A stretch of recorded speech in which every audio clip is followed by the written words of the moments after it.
Bonjour, aujourd'hui je vais vous parler de 10 raisons qui font qu'il n'y a pas de vol régulier sur le continent africain. Mais avant tout, permettez-moi, si c'est la première fois que vous découvrez ce visage, je m'appelle Kofi et ici vous êtes sur Visamo International, la chaîne qui promeut l'aviation, le voyage et le business. Si ce sont des thématiques qui vous passionnent tout comme moi, abonnez-vous pour qu'on puisse faire l'aventure ensemble. Alors, comme je vous le disais en début de vidéo, nous allons parler bien sûr des 10 bonnes raisons qui font qu'il n'y a pas de vol régulier en Afrique. C'est vrai qu'il y a plusieurs raisons, mais nous allons nous focaliser sur ces 10 raisons. Alors, la première raison dont je vais vous parler dans cette vidéo, c'est bien sûr l'infrastructure aéroportuaire limitée. Il faut savoir que de nombreux aéroports africains ne disposent pas d'installations modernes ni de pistes adaptées aux avions de grande capacité. Nous avons également l'absence d'équipements de navigation avancés, de services de maintenance et de sécurité qui freinent bien sûr l'accueil des vols réguliers. Cela bien entendu limite la capacité des compagnies aériennes à opérer efficacement. La deuxième raison, la faible demande bien sûr de passagers. Nous savons tous que voilà, une grande partie de la population africaine n'a pas bien sûr les moyens financiers pour s'offrir des billets d'avion, souvent coûteux par rapport aux revenus moyens. Également, nous savons tous, nous avons une idée des SMIC de nos pays africains. Il y a des pays, le SMIC s'élève à 50 000 francs CFA. Imaginez-vous, quelqu'un qui perçoit 50 000 francs CFA à la fin du mois. Pensez-vous que cet homme-là, ou bien cette femme-là, peut s'offrir un billet d'avion? Je ne pense pas. Donc c'est ce décalage-là qui réduit la demande pour les vols commerciaux, bien entendu. Voilà. La raison numéro 3, voilà, c'est bien sûr le coût d'exploitation élevé. Dans le domaine du transport aérien en Afrique, il faut savoir que les compagnies aériennes doivent supporter des charges financières importantes pour bien sûr maintenir leur vol régulier. Ce qu'il faut retenir aussi à ce stade-là, c'est que le carburant représente à lui seul jusqu'à 30 à 40% bien sûr des coûts d'exploitation d'une compagnie aérienne.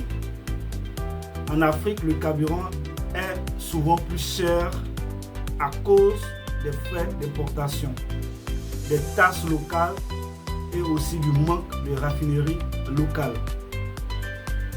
Voilà. Donc, ce qui fait que le coût d'exploitation est bien entendu élevé. 4. L'instabilité politique et sécurité.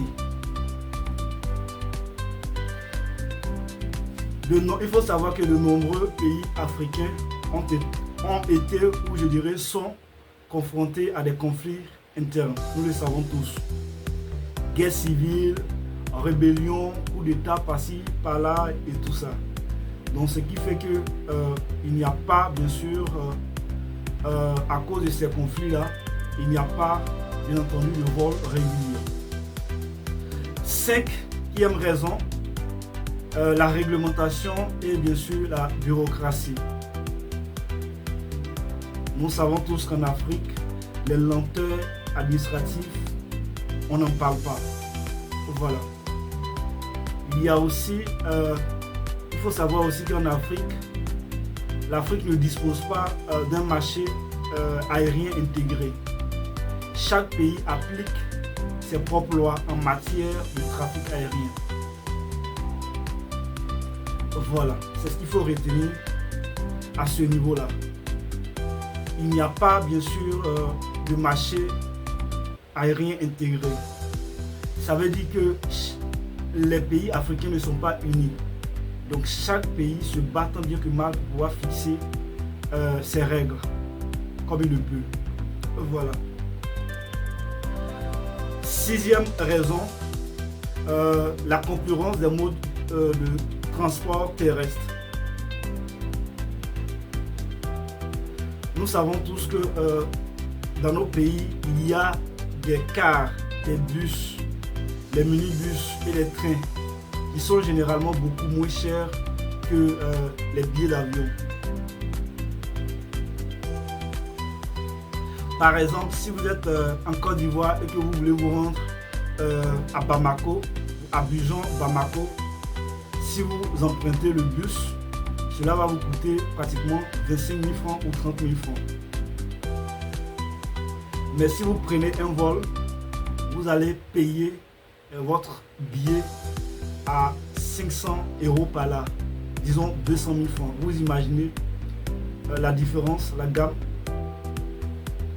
Donc ce qui fait que les gens, la plupart du temps, quand les voies terrestres sont en bon état, les gens préfèrent passer par la voie terrestre plutôt que de passer par la voie, bien sûr, la voie aérienne. Donc voilà. Parce que bien entendu, dans certains de nos pays, les routes ont été modernisées. Je veux dire, les routes sont en bon état. Donc les gens n'ont pas du mal à, bien sûr, emprunter les bus pour aller d'un pays à un autre pays. Ça ne dérange pas du tout. Même s'il y a des tracasseries routières, bien sûr. Voilà. Donc c'est ce que je peux dire, parlant bien sûr de la concurrence des modes de transport terrestre.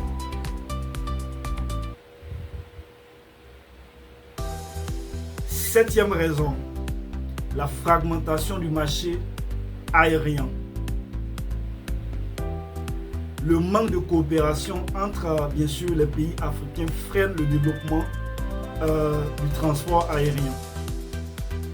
De nombreux pays africains possèdent leur propre compagnie aérienne. Donc chacun se débrouille comme il peut. Voilà.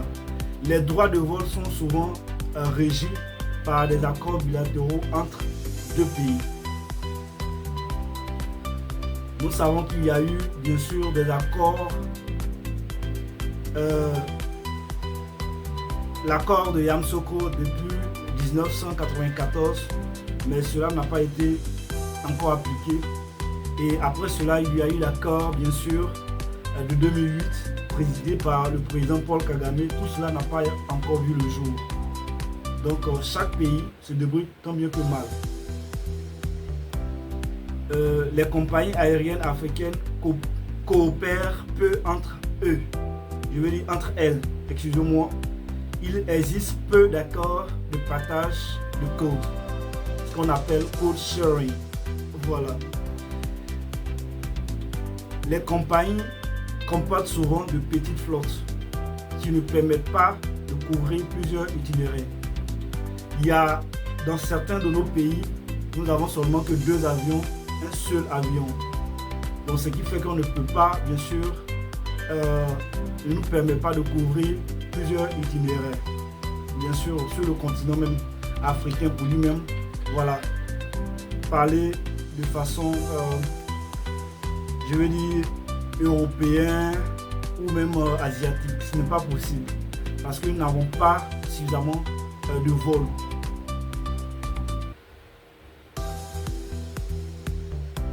Il faut savoir aussi que en Afrique, nous avons tellement de langues avec des différences culturelles marquées. Cela complique bien sûr les campagnes marketing.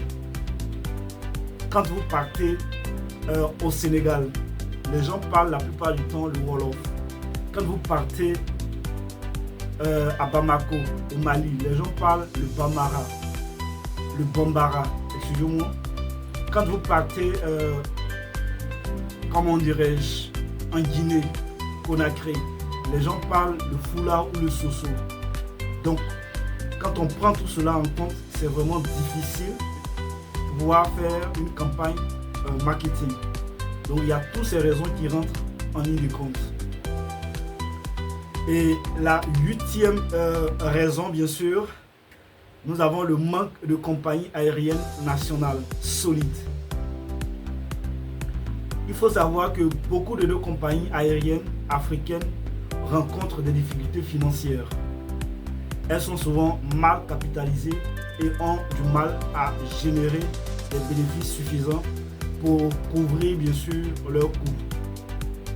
Certaines compagnies aériennes sont confrontées à une gestion incompétente ou inefficace, que ce soit dans la planification des liaisons, la gestion de la flotte ou la stratégie commerciale. Et aussi, il y a un manque de vision à long terme.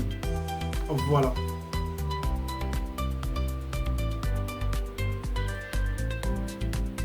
Neuvième raison, la faible connectivité régionale.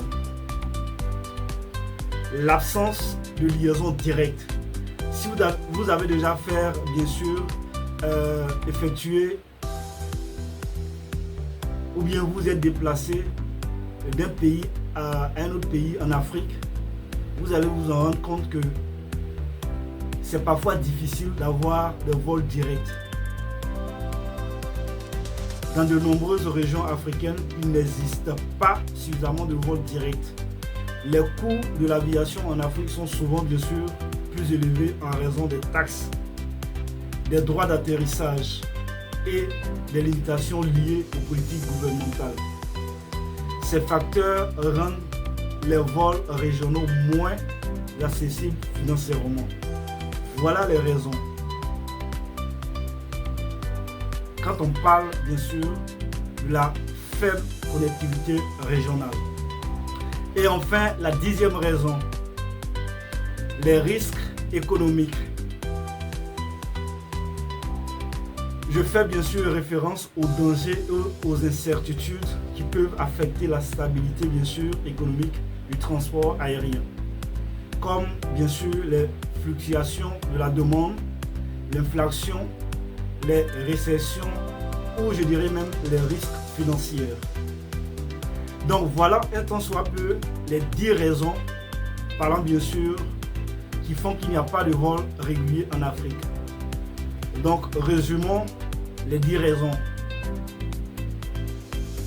Première raison, l'infrastructure aéroportuaire limitée. Deuxième raison, la faible demande de passagers.